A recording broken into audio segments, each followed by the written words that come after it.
At the risk of sounding like an 80s pop song, I think we would all agree our children are our future. At no other time in our nation's history has our family unit been so broken. Divorce and drug and alcohol abuse are on the rise. Broken homes and absentee parents are giving way to children raising themselves. Kids can no longer be kids.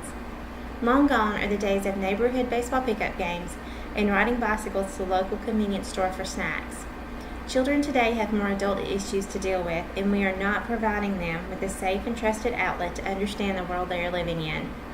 Where do these kids go to get help, to talk about what's going on in their lives, and how do we raise better, well-adjusted adults?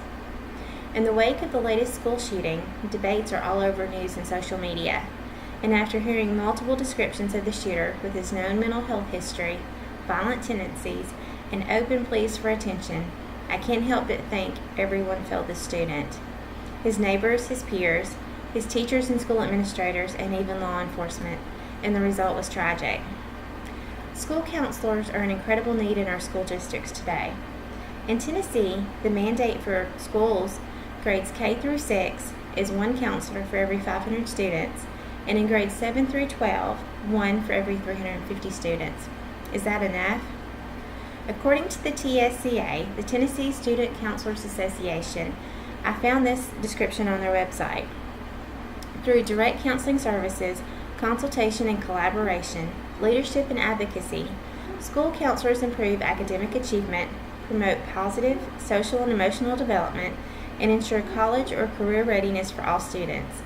They are change agents who make a measurable difference for students, schools, and communities. Can one adult be all that to hundreds of students? Just reading that job description in conjunction with the ratio can be overwhelming. According to the website tn.gov, in 2016 there were 57,295 recorded marriages. During that same time, there were 25,018 recorded divorces. For every 10 new marriages, over 4 of them are failing. In 2015, Tennessee was the second highest prescribing state for opioids in the country. That same year, there were 1,451 drug overdoses. More people were killed by drugs than in car accidents. It is estimated that for every one person who dies, there are 851 people in some various stages of drug misuse, which comes to 1,234,801 Tennesseans. You heard that correctly. Over 1 million people in Tennessee are estimated to have a drug problem. Along with that comes an increase in abuse and in both violent and non-violent crimes. This is the world our children are living in, and we have one qualified counselor for every 425 students.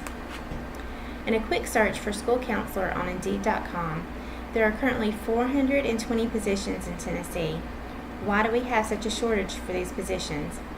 The minimum requirement to be a school counselor is an advanced degree, which is, at minimum, master's level, with an internship lasting 1 full semester, unless, of course, provided the student was a licensed teacher for at least 1 year prior. The average salary for a school counselor, according to Glassdoor.com, is $50,615 a year. According to the National Center for Education Statistics, the average cost of obtaining a master's degree is easily $100,000. When you consider the job description, the stress of the job, the financial strain to obtain a degree, in comparison with the salary you will receive, it's no wonder we have such a shortage of school counselors.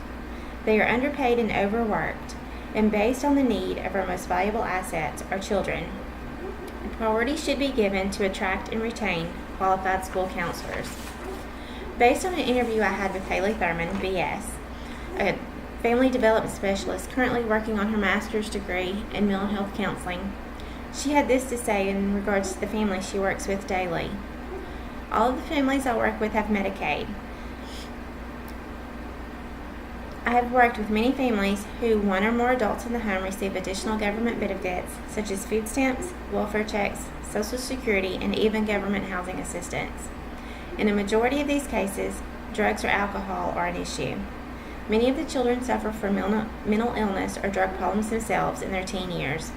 Most of the families have court involvement for either parents or children, or Department of Children's Services involvement, which refer them to services such as mental health counseling, addiction treatment, or other support services.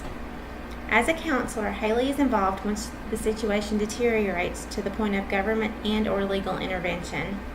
In many cases, she sees her clients repeating the same behaviors time and time again. If we had more readily available counselors at the elementary and middle school levels, who's to say that we cannot eliminate the early anger and substance abuse issues counselors such as Haley deal with in the teens they currently serve on a daily basis? If we can encourage children to talk to trusted adults that can make a difference in their lives, maybe we can break this cycle of drug and alcohol abuse in broken homes. With the right people in place and the necessary funding to make our children our priority, we can give them the tools to succeed. We can decrease substance abuse and physical and mental abuse. We can show them they are important and teach them how to be the best they can be. There is no reason any child should have to live with the sense of their parents. School counselors are the first step in bringing our kids out of this continuous cycle of broken homes and substance abuse.